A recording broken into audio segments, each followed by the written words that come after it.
If you were to chat with a hospice nurse about the most common regrets that they hear from their dying patients, you'd often hear things like, "I wish I'd allowed myself to experience more joy and less fear, and to take in the simple experiences of everyday life." It's unlikely, though, that you'd hear things like, "I wish I'd studied more," or become more educated or knowledgeable.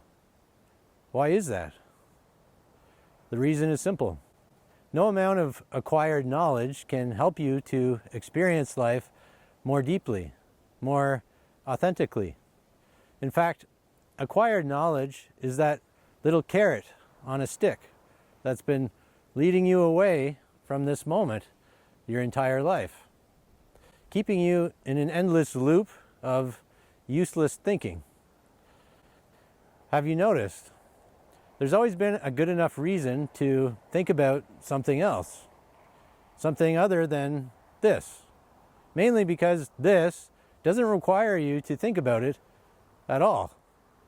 And of course, if you're not thinking about this, then all you're left with is reality, this naked moment, and whatever core assumption you have about it, which is usually based in lack.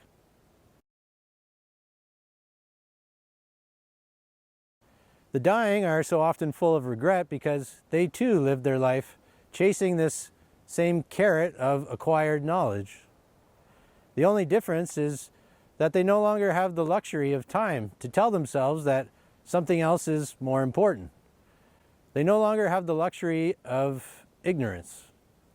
When you're dying, you're forced out of ignorance. Unfortunately, you don't have very much time left to appreciate the beauty and quiet profundity that comes from silently witnessing what this timeless moment actually is. So how do you come out of ignorance without needing to be forced to? How do you meet each moment with full awareness so that your life is no longer continuously being skipped over? Stop preparing. Stop preparing to experience what's next. Your preparation is your blindness. I'm not talking about dropping the practical need to make plans once in a while. I'm talking about dropping the need to anticipate what your experience will be like when those plans are underway. When you anticipate your experience of life, your actual experience of life becomes ignored. A prime example of this is when you interact with other people. How often do you find yourself preparing for your interaction with them? The only reason you would prepare yourself is to protect yourself, because other people, along with the rest of life, have been deemed unpredictable, unsafe, or untrustworthy in varying degrees. But have you noticed, when you prepare to meet another human being, you never really end up meeting them at all. You only ever end up meeting your preparation of them, your scripted version of them. Imagine preparing to meet the reflection you see when you stand in front of a mirror. Would you really see yourself as it is once you found yourself looking at it? You would see, but you wouldn't see. That subtle layer of prepared projection would blind you from witnessing the brilliance of untouched, untampered reality. In terms of actual happiness, actual liberated life experience, acquired knowledge can only ever offer you ignorance of them by continuously helping you to prepare for them. Fortunately, it's possible to make plans but prepare for nothing, to connect with other people but only ever meet yourself, to die to your thoughts about what's next and come alive simultaneously.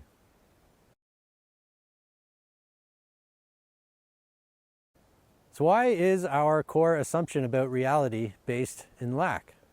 Why does acquired knowledge have such a seductive quality to it? Why can't we just be, for God's sakes? In all fairness to the dying who are full of regret, they didn't just randomly assume early on in life that reality was lacking and that continuously seeking a solution to life was a great idea. They came to that conclusion after assessing the world when they first entered it. When you first enter the world, you feel unprepared. It's apparent that you lack the understanding of what's going on. At the heart of your experience, nothing is actually wrong, but the confusion and unpreparedness almost imply that something is. This innocent misperception is what fuels the seduction of acquired knowledge and the illusion that peace can be found just around the corner.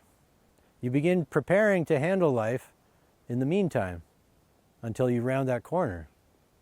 You begin living life in the meantime.